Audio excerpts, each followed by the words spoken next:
बस ठीक है। रिकॉर्डिंग स्टार्ट कर दिया मैंने। हम्म। और आज हम लोगों को देखना है यहाँ पर सिस्टम लॉग्स के बारे में, है ना। सर इसका कुछ पॉइंट्स क्लोज करने थे ना एंड में इस चैप्टर के। कॉन्फ़िगरेशन फाइल्स वगैरह ये होस्ट नेम वगैरह ये सीटीएल सेट करना है शायद ना। हाँ, कुछ चीजें इसकी पॉइंट्स बचे थे, आपने कहा था वो बताएंगे।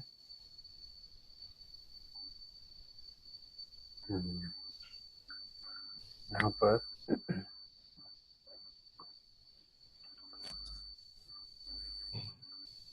ओपन कर लिए टर्मिनल को। उसके बाद यहाँ पर कुछ कॉन्फ़िगरेशन फाइल होते हैं, जैसे आपका ईटीसी के अंदर रिजॉल्व डॉट कॉन फाइल। ये रिजॉल्व डॉट कॉन फाइल होता है जिसमें आप अपना डीएनएस की एंट्री रिजॉल्व कराते हैं। अगर आप चाहते हो कि आपका मशीन जो है डीएनएस सर्वर के साथ कनेक्ट हो जाए या उसके साथ मैप करे,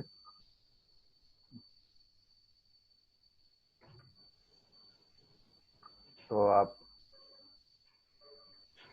वीटीसी के अंदर तो रिजॉल्व फाइल होता है, इसमें जा करके आप अपना जो नेम सर्वर है, नेम सर्वर में डीएनएस की आईपी एड्रेस डाल दो और सर्च में डोमेन का नाम डाल दो कि कौन से डोमेन से हमें कनेक्ट होना है। ठीक है। तो ये मोस्ट प्रोबेबली डीएनएस को रिजॉल्व करने के लिए ये काम करता है कि अगर हमारा मशीन डीएनएस सर्वर से कनेक्ट कराना चाहते हैं तो हम लोग इस फाइल में इसकी एंट्री कर देंगे, या नहीं तो आप nmty कमांड से जब नेटवर्क कॉन्फ़िगर करते हो तो यहाँ पर भी ये जो डीएनएस सर्वर नेम और डोमेन नेम, ये सर्च, ये दोनों जगह यहाँ पर सर्वर नेम में आईपी एड्रेस, सर्च में डोमेन का नाम, ये भी डाल दोगे तो भी automatic ETC resolve dot conf file जो है वो अपडेट हो जाएगा। ठीक है। दोनों तरीके हैं, या तो आप कमांड से कर लो या फिर ETC resolve dot conf file से कर लो। समझ में आई बात हमारी, हम्म। है ना। उसके बाद दूसरा एक फाइल होता है इसमें, vim etc होस्ट। ये क्या करता है कि अगर आप चाहते हो कि आपका machine without DNS by name map करे या रीड करे, तो हम लोग ईटीसी होस्ट फाइल में उसकी एंट्री डालते हैं, जिसमें कि इसका जो एंट्री तरीका होता है, पहले आपको डालना है आईपी एड्रेस, उसके बाद डालना होता है आपका F Q B N fully qualified domain name alias. ठीक है। उसका कोई दूसरा नाम जिस नाम से वो जाना जाए। जैसे देखो नीचे मैंने एंट्री करके रखे हैं, मेरा ये मशीन का आईपी एड्रेस हो गया, ये मेरा server dot example dot com F Q D N हो गया, और इसको सर्वर, इसका एलियास नेम, मतलब हम सर्वर के नाम से भी अगर यहाँ पर पिंग करेंगे तो भी हमारा मशीन पिंग कर जाएगा। ठीक है। तो ये विदाउट डीएनएस अगर आप चाहते हो कि आपका मशीन बाय नेम मैप करे आईपी एड्रेस के साथ, तो आप इसे होस्ट फाइल में एंट्री कर दो। तो ये एक कॉन्फ़िगरेशन फाइल हो गई। उसके अलावा इस पे एक स्टेट नेट स्टेट करके एक कमांड आती है। नेट स्टेट से आप कंप्लीट नेटवर्क का स्टेटस देख सकते हो, बट इसमें सिर्फ नेटवर्क स्टेटस ही नहीं देख सकते, यहाँ पर आप इसका राउटिंग टेबल भी देख सकते हैं। इस पे आप कौन सी सर्विस किस पोर्ट पे रन कर रही है ये भी चेक कर सकते हो। नेट स्टेट हाइफन TULNP, है ना। एंटर करेंगे तो जितने भी सर्विस चल रहे हैं, कौन से पोर्ट पे चल रहा है, अगर लिसन है, लिसन में आ रहा है मतलब कि वो सर्विस रनिंग है। यहाँ पर पोर्ट दिखा रहा है बट यहाँ पर लिसन नहीं है, मतलब पोर्ट अवेलेबल है बट अभी वो काम नहीं कर रहा है, वो एक्टिव नहीं है। ठीक है। तो ये हम लोग पोर्ट स्कैनिंग का काम भी कर सकते हैं कि कौन सा पोर्ट कौन सी सर्विस चल रहा है और कौन नहीं चल रहा है, ये सारा चीज़ हम लोग नेट स्टेट से देख सकते हैं।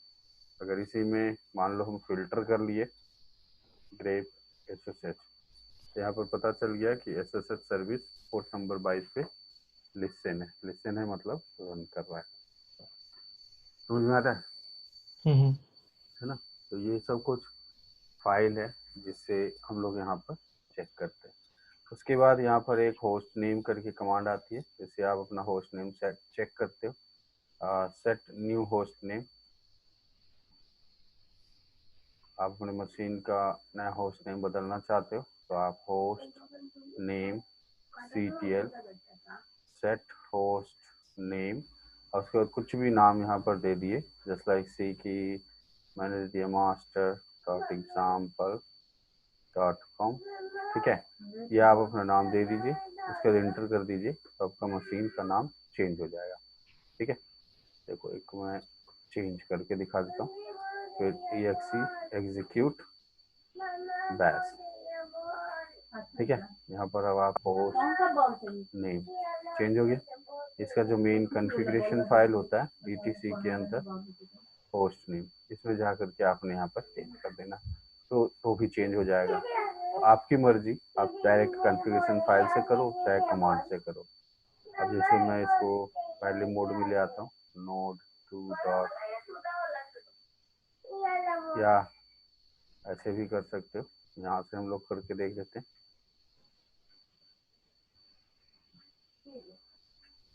node 2 dot example dot com, तो दोनों तरीका है, जो आपको सुटेबल लगे वो आप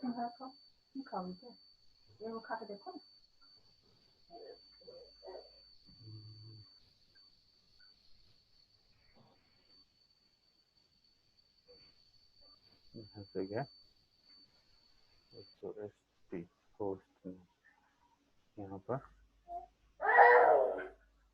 चेंज नहीं हुआ।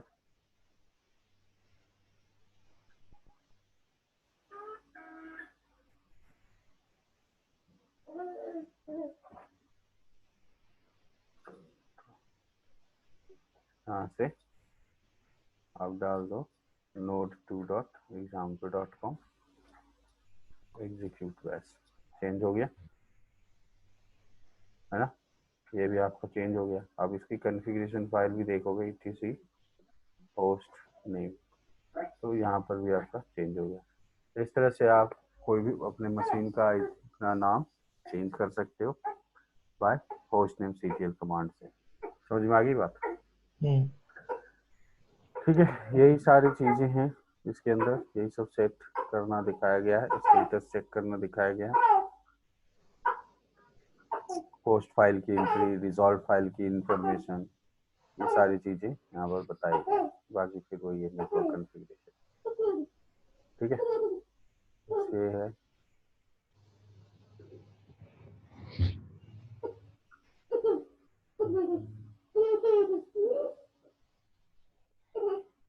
और कुछ नहीं है। फिर पूरे एक्सरसाइज दे दिया लैब पूरे चैप्टर का। ठीक है, तो ये सारे फाइल है, बाकी समरी है, कंप्लीट हो गया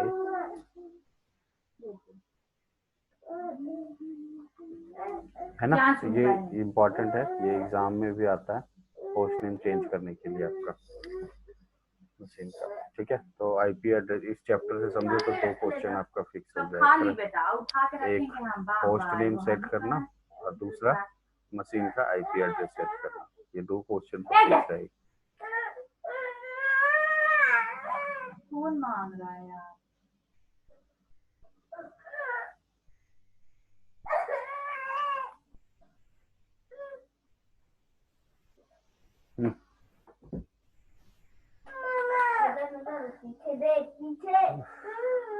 ये देख घोड़ा आ गया। ठीक है, यहाँ पर कोई सवाल निखिल? नहीं ठीक है सर, ओके, आगे बढ़ सकते हैं। चलिए फिर नेक्स्ट आज हम लोग को यहाँ पर देखना है system logs, analysing and storing logs. ठीक है, तो इस लॉग्स में निकालने के लिए दिया था आपको उसने। सबसे पहले तो हम लोग यहाँ पर समझते हैं लॉग्स होता क्या है।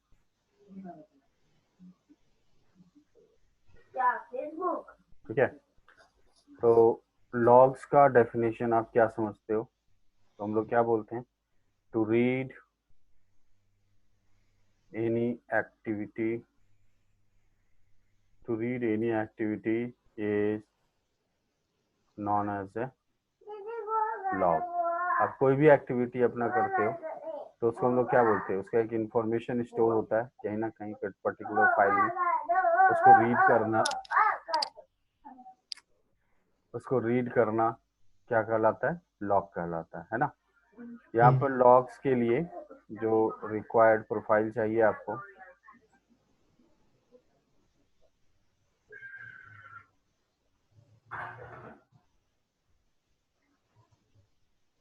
पहला रिक्वायर्ड पैकेज, इसमें चाहिए आर सिसलॉग के नाम से आपका आरपीएम पैकेज आता है, ये आपके पास इंस्टॉल्ड होना चाहिए। और इसका जो डेमन है R syslog D, R syslog D,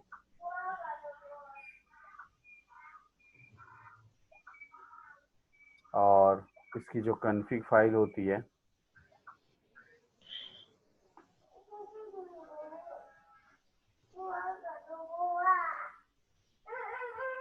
ये होता है /etc के अंदर आर सिसलॉग डॉट, ये इसका डिफॉल्ट कॉन्फ़िगरेशन फाइल होता है, ठीक है, कॉन्फ़िग फाइल जो कि बाय डिफॉल्ट जो इंफॉर्मेशन जनरेट करता है।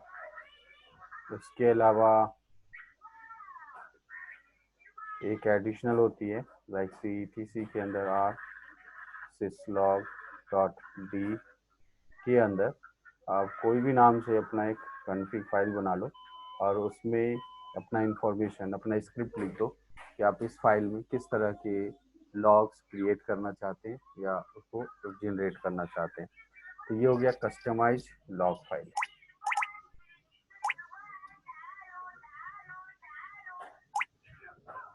इसको हम लोग बोलते हैं कस्टमाइज लॉग फाइल, ठीक है। यहाँ पर डिफॉल्ट लॉग फाइल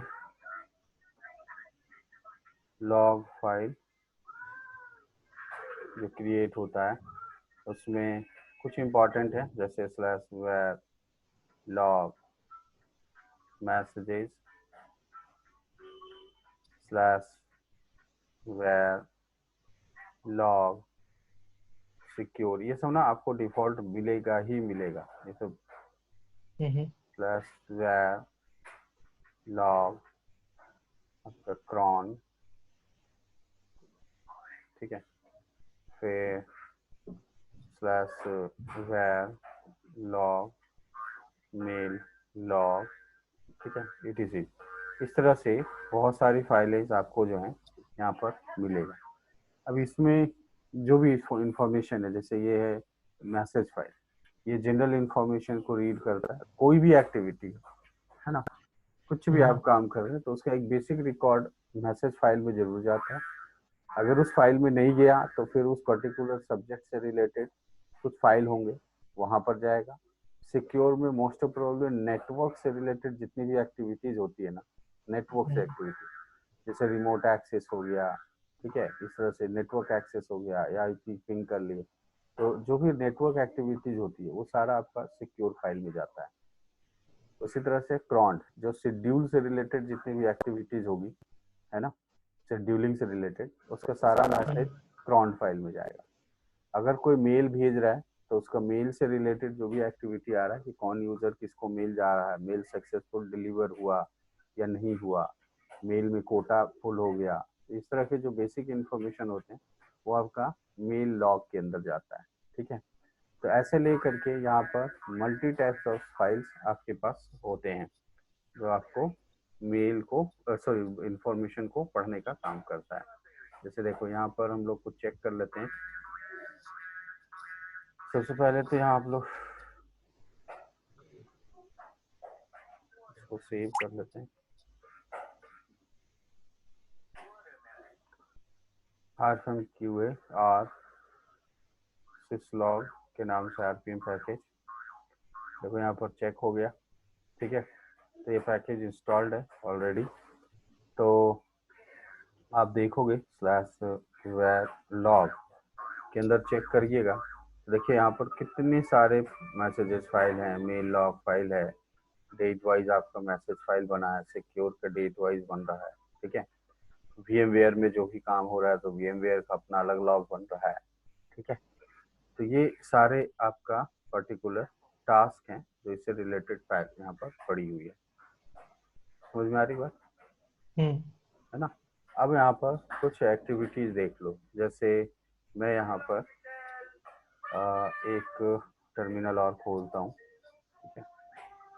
और यहाँ पर मैंने बोला टेल -f/var log secure, ये मैंने कंटिन्यू चला के छोड़ दिया, है ना।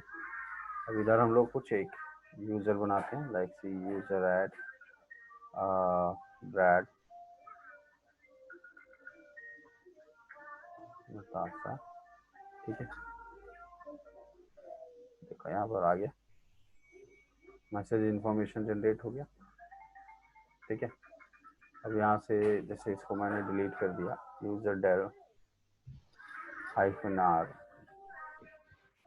नताशा, देखो अपने आप डिलीटिंग का भी मैसेज जनरेट हो गया। हम्म। मुझे बात को, तो ये कोई भी एक जनरल एक्टिविटीज हो रही है तो हमारे पास यहाँ पर सारी फाइलें स्टोर करके रख लेता है ना। तो कोई भी हो, आज के डेट के हिसाब से आ रहा है, पूरा डेट के हिसाब से यहाँ पर दिखा रहा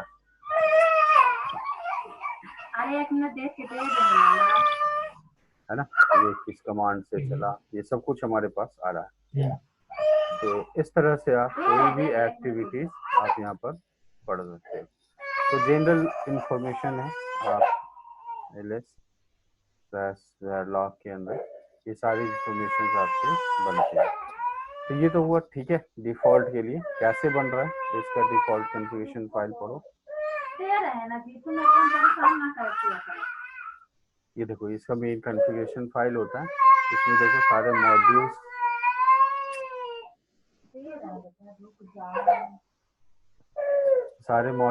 जो हैं यहाँ पर इंफॉर्मेशन डाला हुआ है, उसके साथ साथ यहाँ ना कुछ रूल लिखे हुए होते हैं, ठीक है।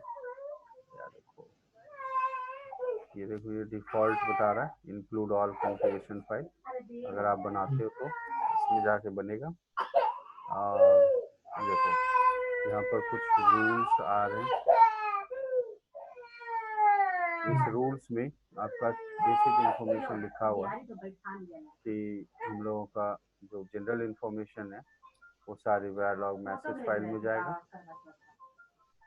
ऑथेंटिकेशन से रिलेटेड जो इंफॉर्मेशन है वो आपका वेयरलॉग सिक्योर में जाएगा, है ना। मेल से रिलेटेड जितने भी इंफॉर्मेशन है मेल लॉग में जाएगा। तो इस तरह से ये सारी जानकारी जो है ना एक सिंपल टेक्स्ट फाइल के रूप में आपका यहाँ पर कॉन्फ़िगर्ड रहता है, ठीक है। समझ रहे बात को, ठीक है। है ना। ये हो गया आपका। उसके बाद एक हम लोग now check customize log file,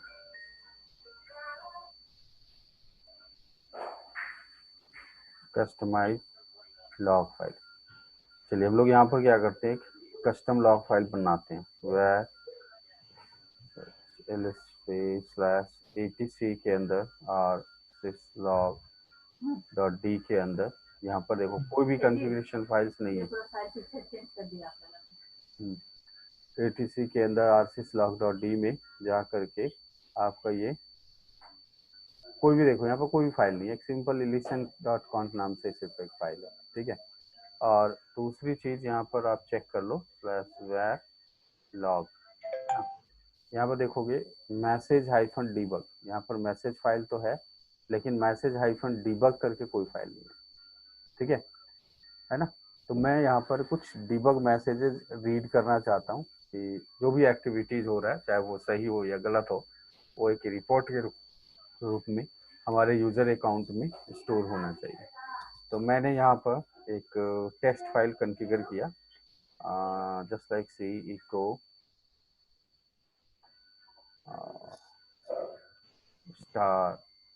star.debug space इस तरह की जो फाइल बनेगा हो जाएगा /var log message-debug। इस फाइल में रिपोर्ट जाएगा और इसका इंफॉर्मेशन जो स्टोर होगा etc के अंदर और syslog.d के अंदर मैंने एक कॉन्फ़िगरेशन फाइल बना दिया debug.com etc के अंदर और syslog.d के अंदर debug.com। क्लियर है ये वर्ड निखिल? हाँ है ना? तो यहाँ पर ये इको कमांड से मैंने ये लाइन को प्रिंट कर दिया। ये लाइन पूरा प्रिंट हो जाएगा कहाँ पर? इस कॉन्फ़िगरेशन फाइल में। तो या तो इको से करो या फिर डायरेक्ट vim कमांड से इस फाइल के अंदर जाओ और ये लाइन लिख दो, एक ही बात है, कुछ भी करो। जस्ट लाइक सी vim, देखो, या तो आप डायरेक्ट ऐसे लिख दो, एक ही बात है ना? कोई दिक्कत नहीं है इसमें। तो ये एक सिंपल कॉन्फ़िगरेशन फाइल बन के रेडी हो गया। अब आप इसको क्या कर रहे हो? systemctl रीस्टार्ट और syslog सर्विस, है ना? और syslog सर्विस को मैंने रीस्टार्ट कर लिया। फिर इसको इनेबल कर लो। इनेबल का मतलब बूट टाइम एक्टिव, कि मशीन रिबूट होते ही अपने आप ये स्टार्ट हो जाए, हमें बार बार स्टार्ट करने की जरूरत ना पड़े। अब आप इसको स्टेटस चेक कर लो, एक्टिव है, ठीक है। अब आप यहाँ पर एक यहाँ से चेक कर लो दूसरा टर्मिनल टेल -f/var log। यहाँ पर देखो var log के अंदर ये देखो एक फाइल आ गया, कॉन्फ़िगरेशन फाइल, जो मेरा कस्टम किया हुआ फाइल है, पहले नहीं था, अब आ गया। समझ में आ रही है? तो message-debug, ठीक है, यहाँ पर चला के हमने छोड़ दिया। अब इस पे हम लोग कोई भी एक लॉगर क्रिएट कर लो, logger-p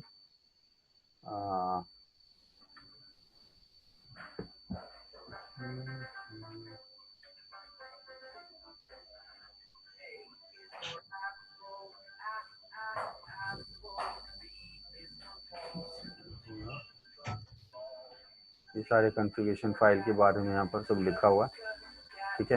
ये सारी जानकारी, कोई क्वीज वगैरह है, दैट्स ऑल। ये सब var-log सिक्योर कॉन्फ़िगरेशन फाइल के अंदर का ये सारी जानकारी जो मैंने अभी आपको दिखाया, ठीक है। var-log मैसेज, ये सारी फाइल पढ़ते हैं। कोई भी लॉग फाइल अगर आपको पढ़ना हो आप टेल कमांड से चेक करते हो, ठीक है ना? ये सारी चीजें आप यहाँ पर देख सकते हो। और यहाँ से फिर एक फाइनल एक्सरसाइज इसने दे दिया, ठीक है। एक सिंपल सा एक्सरसाइज यहाँ पर बना के दे दिया। तो यहाँ पर -p ये मैंने लिख दिया user.debug से मैं जैसे लिख रहा हूँ this is my test log file, ठीक है। सिंपल एक लॉगर जनरेट किया, ये एंटर मारेंगे, देखो ये अपने आप नोड 2 में यूजर रूट के द्वारा ये मैसेज जनरेट किया। समझ में आ रहा है बात? तो एक simple customize test log file को हम लोगों ने टेस्ट किया कि कोई भी डिबग से रिलेटेड एक्टिविटीज हो रही है तो हमारा इसके अंदर से आएगा, है ना? तो ये हो गया हमारा लॉग रिपोर्ट। कोई सवाल यहाँ तक? नहीं ठीक है ना? तो ये एक जनरल इंफॉर्मेशन है, कभी भी लॉग देखना हो हम लोग var log के अंदर ही जाकर चेक करते। इसके अलावा यहाँ पर ना एक बहुत अच्छे लॉग्स देखने के लिए एक अच्छी कमांड होती है जर्नल ctl कमांड। जर्नल का मतलब क्या होता है पता है निखिल? जर्नल कमांड ये मैंने लॉग्स लिए हुए हैं। अब अभी याद नहीं मुझे, लेकिन इसमें मे भी, अब आप बताइए बताइए। यूज किए हुए हो। मैंने ये बोला जर्नल का मतलब क्या होता है ना, कि जैसे कोई भी आपका एक्टिविटी हो, चाहे वो मशीन के रनिंग टाइम पे हो, चाहे मशीन आपका जो डाउनफॉल में हो, तो आपकी रिबूट एक्टिविटीज में हो, कोई भी उस केस में अगर कोई प्रोग्राम चलता है या कुछ भी बैकग्राउंड में रन होता है, तो सारे रिकॉर्ड को पढ़ता है। तो जर्नल हाँ। सीटीएल कमांड एक ऐसा कमांड है जो मशीन जब से स्टार्ट हुआ है तब से लेकर अभी तक का, चाहे वो हम्म। 1 घंटे से मशीन चल रहा हो, चाहे 1 साल से मशीन चल रहा हो, टोटल हम्म। रिपोर्ट आपको यहाँ पर क्या करेगा, रिकॉर्ड करके रखता है। यहाँ से एंटर लेकर के जैसे करिएगा, तो ये हार्डवेयर से लेकर के सॉफ्टवेयर तक की पूरी जानकारी लेके चलता है। अगर आप यहाँ पर सर्च करें सिस्टम डी, तो यहाँ सिस्टम डी पे डायरेक्ट हम लोग पहुंच गए, है ना। सिस्टम डी का मतलब मेरा सर्विस, जो कि एप्लीकेशन यूज कर रहा है। तो हम्म। यहाँ पर जर्नल सीटीएल एक ऐसा कमांड है जिससे हम लोग पूरी होल एक्टिविटीज रीड कर सकते हैं जब से मशीन चल रहा है ना। अभी जैसे अगर हम चेक करें आप टाइम से, हमारी मशीन अभी 55 मिनट से करीब चल रहा है ना। तो हम्म। ये इस समय से लेकर के अभी तक का जितने भी रिकॉर्ड एक्टिविटी हुआ है, वो सब आपका जर्नल सीटीएल में आ रहा है।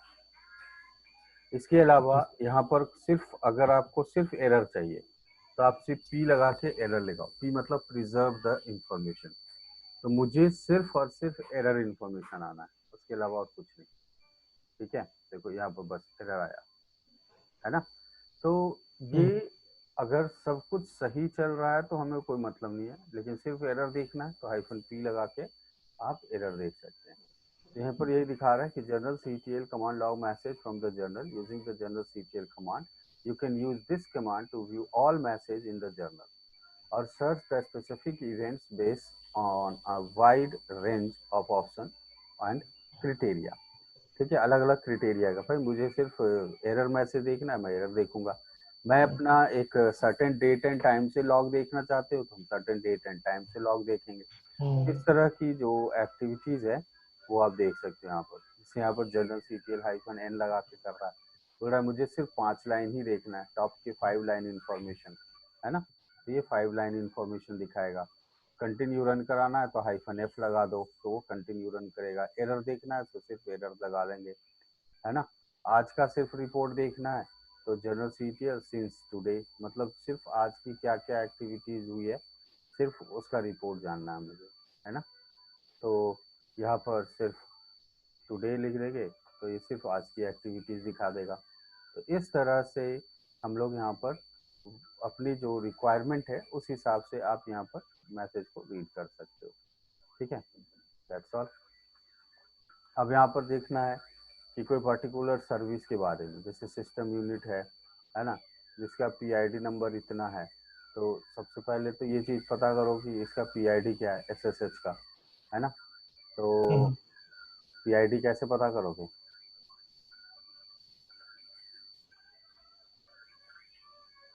PS-AX 5 ग्रेप SSH, ये रहा पीआईडी नंबर 1244। ठीक है, अब यहाँ पर जनरल सीटीएल सर्विस का नाम डाल दिए, पीआईडी नंबर इतना डाल दिए। ठीक है, तो 111244 ये रहा एसएसएच की जानकारी आ गई। ये 22 नंबर पोर्ट पे चल रहा है। कोई भी आईपी हो, IPv4 IPv6, ये IPv4 के लिए हो गया, ये IPv6 का हो गया। ये लूप बैक एड्रेस एक तरह से डील करता है।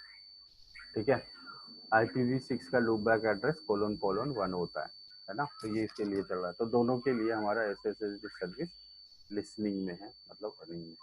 तो ऐसे भी हम लोग इंडिविजुअल किसी भी सर्विस के नाम से भी सिर्फ जानना चाहते हो कि हाँ वो चल रहा है नहीं चल रहा है, उसकी क्या एक्टिविटीज है, तो ये सब चीज़ें भी हम लोग यहाँ पर जनरल सीटीएल कमांड से पढ़ सकते हैं, इसको समझ सकते हैं। ठीक है, उसके बाद फिर यहाँ पर इसका एक एक्सरसाइज दे दिया जर्नल्स को रीड करने के लिए। अब जैसे यहाँ पर पीआईडी नंबर, पीआईडी 1 किसकी होती है? Underscore PID is equal to 1। System D के बारे में होता है ना, PID नंबर 1 सिस्टम डी का ही होता है। तो ये सिस्टम डी का पूरा स्टार्टिंग दिखा दिया कि क्या क्या सर्विसेज ये मैनेज कर रहा है। तो सिस्टम डी क्या हुआ, its parents of all services, है ना, ठीक है ना। अब यहाँ पर जैसे देखो पेरेंट्स क्या क्यों बोलते हैं हम लोग, यहाँ पर आप PS ट्री करके चेक कर लो लेस। ये देखो सिस्टम डी जो है सबसे पहला होता है, और सिस्टम डी के अंदर ही सारे प्रोग्राम रन होते हैं, इसीलिए सिस्टम डी को हमेशा पेरेंट्स प्रोसेस बोला जाता है। ठीक है, तो जो जो पेरेंट्स होगा उसका PID नंबर 1 ही होगा, तो 1 का लोकल वर्क यहाँ पर देख ले रहे हैं क्या क्या चल रहा है। तो इस तरह से जनरल CTL कमांड से आप पूरी रिकॉर्ड निकाल सकते हो पर्टिकुलर सर्विस वाइज, उसकी रनिंग वाइज जो भी है। ठीक है, तो 10 मिनट पहले का रिपोर्ट देखना है तो 10 मिनट पहले लगाओ, प्लस कर दोगे तो 10 मिनट बाद का रिपोर्ट आएगा। ठीक है, इस डेट का कितने बजे का टाइम चाहिए, एकदम एग्जैक्ट 9 बजे का टाइमिंग में SSH सर्विस क्या क्या काम हुआ, कौन कौन एक्सेस हुआ SSH से, ये सारा रिपोर्ट दिखा देगा एग्जैक्ट टाइम के साथ। तो ये आपका पर्टिकुलर प्रोसेस हुआ है। ठीक है, तो ये सारे रिकॉर्ड हैं जो आप यहाँ पर पढ़ते हो।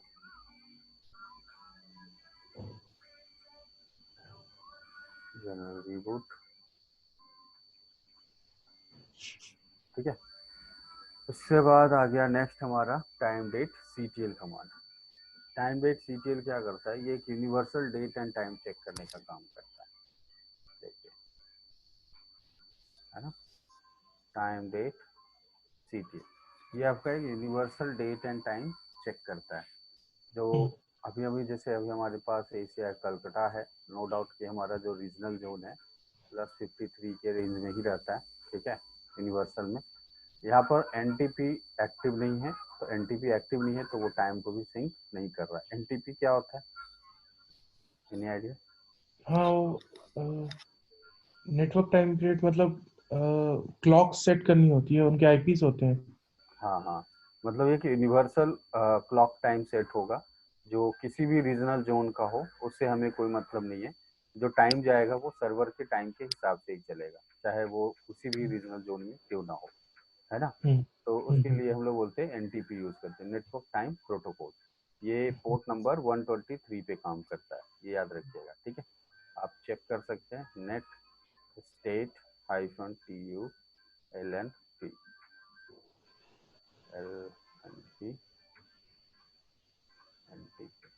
यहाँ पर नहीं चल रहा है, तो आप यहाँ से चेक कर लो ETC सर्विस। किसी भी सर्विस का पोर्ट नंबर अगर जानना हो ना, तो आप सर्विस से चेक कर लो NTP।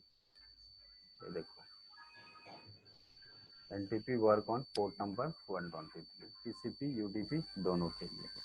ठीक है, तो दुनिया के किसी भी सर्विस का पोर्ट हम्म। नंबर जानना हो तो आप इस तरह से फाइंड आउट कर सकते हैं ETC सर्विस फाइल के अंदर से। ठीक है, तो यहाँ पर एक तो होता है टाइम डेट CTL। जैसे आप यहाँ पर इंटर मारो, 2 बार टैब दबाओगे तो लिस्ट टाइम जोन देख सकते हो, सेट NTP कर सकते हो, सेट टाइम सेट कर सकते हो, है ना, स्टेटस देख सकते हो, है ना। तो ये स्टेटस हो गया। अब इसमें एक आता है TG सेलेक्ट। TG सेलेक्ट का मतलब क्या होता है, टाइम जोन सेलेक्ट। अब टाइम जोन सेलेक्ट जैसे ही लिखोगे तो यहाँ पर देखो कौन सा चाहिए, हम लोग एशिया में आते हैं 5 नंबर। एशिया के कौन से कंट्री में लेना है हमको, है ना, इंडिया का लेना है, तो इंडिया कितना है 14 नंबर। तो यहाँ पर इंडिया का देखो रीजनल जोन कौन सा आ रहा है, एशिया का कलकत्ता। ठीक है, तो ये आप अपना TG सिलेक्ट करके ये दे सकते हैं, है ना। यहाँ पर 2 नंबर हम्म। बाहर आ जाइए। ठीक है, तो ऐसे लेकर के आप TG सिलेक्ट से टाइम जोन सेलेक्ट कर सकते हो। दूसरा चीज है time date CTL set NTP is equal to true. अब आप यहाँ पर टाइम डेट CTL कीजिए, देखिए NTP ट्रू कर दिए, ये देखो NTP अब इनेबल हो गया। लेकिन ये एनटीपी इनेबल होने के बाद भी टाइम सिंक नहीं कर रहा है। तो यहाँ पर आप लिखो VIM NTP। NTP stand for network time protocol. This is used to sync universal time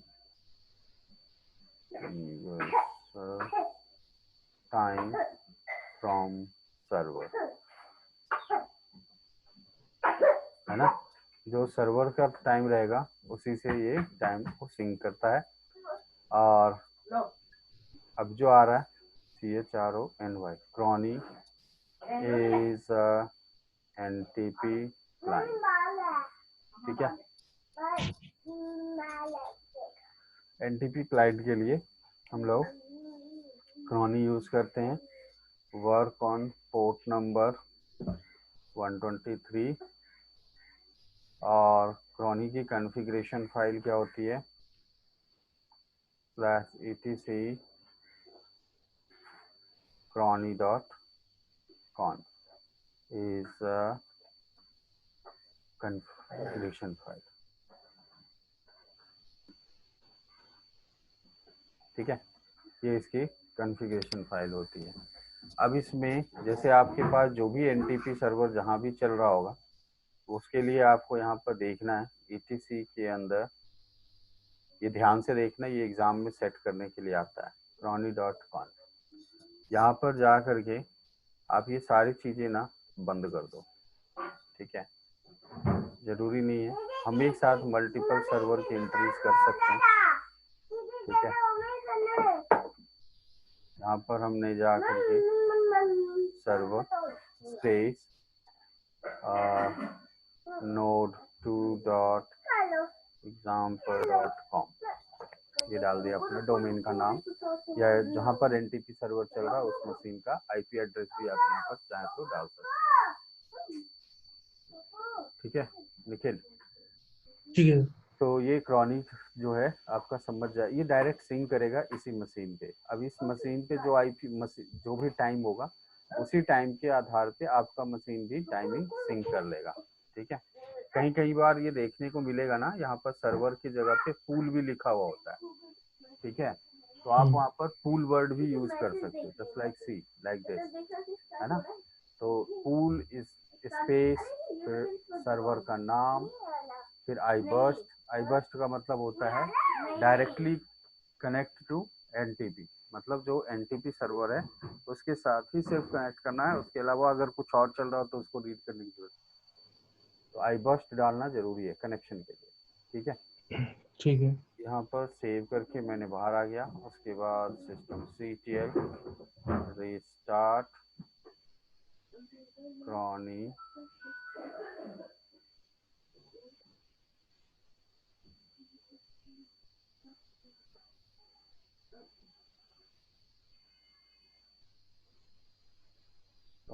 d.service,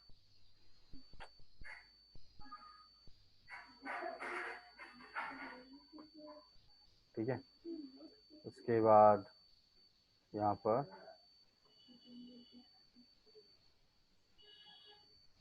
crony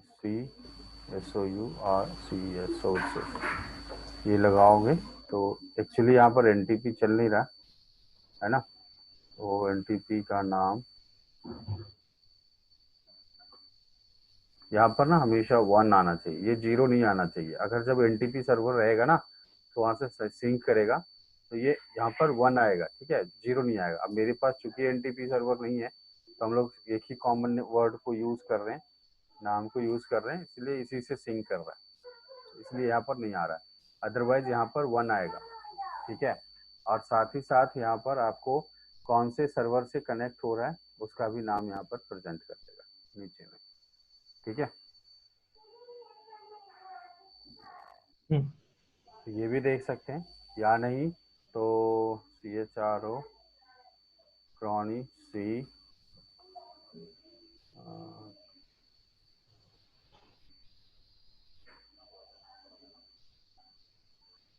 track,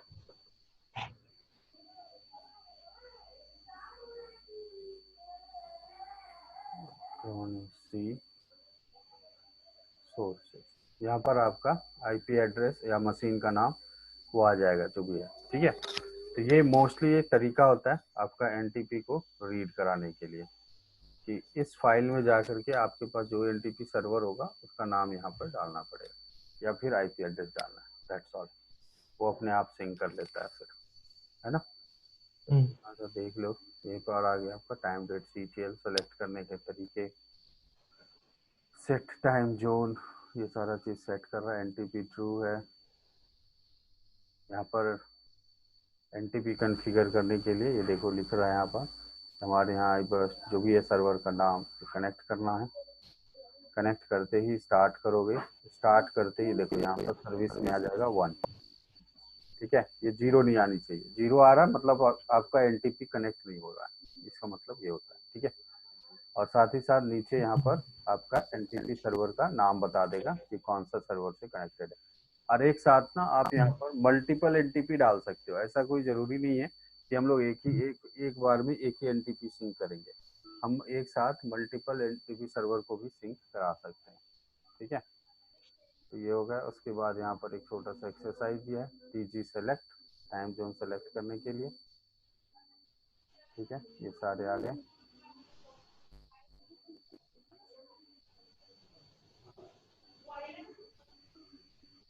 setup NTPS, ये सारे आ गए। एक्सरसाइज ये तो साफ ये सिंक करने में कोई दिक्कत से रिलेटेड कोई सवाल हो तो पूछ सकते हो। हेलो निखिल। नहीं अभी तो नहीं, ठीक है। ठीक है। और ये हेलो। मैं आपको, हाँ हेलो, हाँ ये मैं बस। ये बता रहा था कि इसमें जो है ये वाला क्वेश्चन एग्जाम्स में आते हैं ये क्रॉनी सेट करने के लिए, ठीक है। तो वहाँ पर एनटीपी सर्वर ऑलरेडी बना हुआ रहता है, बस आपका नाम दिया हुआ रहेगा, ये डोमेन का नाम है या आईपी एड्रेस है जो भी है वो दिया रहेगा। आप etccrony.conf में जाकर यहाँ पर सिर्फ आपको ये लाइन एडिट कर देना है। कहीं कई बार देखने को मिलेगा कि यहाँ पर सर्वर की जगह पे पूल भी लिखा हुआ होता है, तो उससे आप कंफ्यूज मत होइएगा, पूल रहने दीजिए, कोई बात नहीं है। आपको सिर्फ ये लाइन चेंज कर देना है, और ये भी कॉमन ये लिखा हुआ रहता है, एडिटेड रहता है, इसमें भी चेंज करने की जरूरत नहीं है। तो ये वाला नाम बदलिए या आईपी एड्रेस डाल दीजिए, दैट्स ऑल। इसके अलावा और कुछ भी करने की जरूरत नहीं है। और फिर सर्विस को रीस्टार्ट कर दीजिए, रीस्टार्ट करके अपना फिर चेक कर लीजिए क्रॉनिसी सोर्सेस से। बस इतना ही करना है, काम खत्म। ये हो गया आपका। उसके बाद time date CTL, time date CTL से यहाँ पर चेक करोगे तो यहाँ पर इनेबल रहेगा, ये भी यस रहेगा, ये सब डन हो जाएगा। जब आपका एनटीपी रन करेगा तो आपको जरूर यहाँ पर एक्टिव होगा, ऐसे नहीं आएगा। चलो उसमें तो अभी नो दिखा रहा है। हाँ क्योंकि मेरे पास एनटीपी रन नहीं कर रहा है ना। अगर आप देखोगे net state -TULNP5 grep NTP, हमारे पास एनटीपी सर्वर नहीं चल रहा है ना, ठीक है। अगर चलता होता तो वहां पर 1 आ जाता, ठीक है। ये हो गया आपके। तो इस चैप्टर से भी ये एक क्वेश्चन फिक्स है आपका क्रॉनी सेट करने वाला, है ना। तो आज आपने 3 क्वेश्चन समझो तो एक तरह से सॉल्व कर लिए। 3 का मतलब 60 नंबर ऐसे ही मिल गया। मिनिमम 20 नंबर होते ही हैं, 15 से 20 नंबर तक होते हैं हर क्वेश्चन। तो बाकी नेटवर्किंग हो गया, तो ये लॉक्स सिस्टम भी आपका कंप्लीट हो गया, है ना। नेटवर्किंग भी डन, आर्काइविंग ये सारा चीज करा ही दिया था मैंने। उसके बाद अब आ गया सॉफ्टवेयर इंस्टॉलेशन, ठीक है। सॉफ्टवेयर मतलब आरपीएम कैसे इंस्टॉल करते हैं, यम कैसे यूज करते हैं, यूज किए हो यम ये सब। हाँ हाँ, पैकेजेस रहते हैं ना, पैकेजेस इंस्टॉल करने के लिए यूज करते हैं, है ना। तो ये अब बच गया इंस्टॉलेशन। तो ये इंस्टॉलेशन को क्या करें, कल कर लें बता दो जैसा लगे। या कोई सवाल हो तो पूछ सकते हो, कोई पर्टिकुलर जो भी सब। नहीं नहीं, पहले तो वही, अभी तो नहीं है, पहले देख लूँ मैं उसको। ठीक है ना। चलो तो फिर ये सॉफ्टवेयर इंस्टॉलेशन हम लोग कल कर लेते हैं इसको प्रेस ठीक से, है। है ना। तो अब ठीक आपका बच गया सिर्फ सॉफ्टवेयर इंस्टॉलेशन और फिर लाइनक्स फाइल सिस्टम बस। उसके ठीक है बाद ठीक और कुछ नहीं है, फिर कॉम्प्रिहेंसिव रिव्यू, तो 2 दिन में कंप्लीट हो जाएगा आपका। ठीक है ठीक है। चलिए ठीक है, फिर कल मिलते हैं सेम टाइम पे। Okay okay okay. Sir. Okay okay, sir. Bye bye.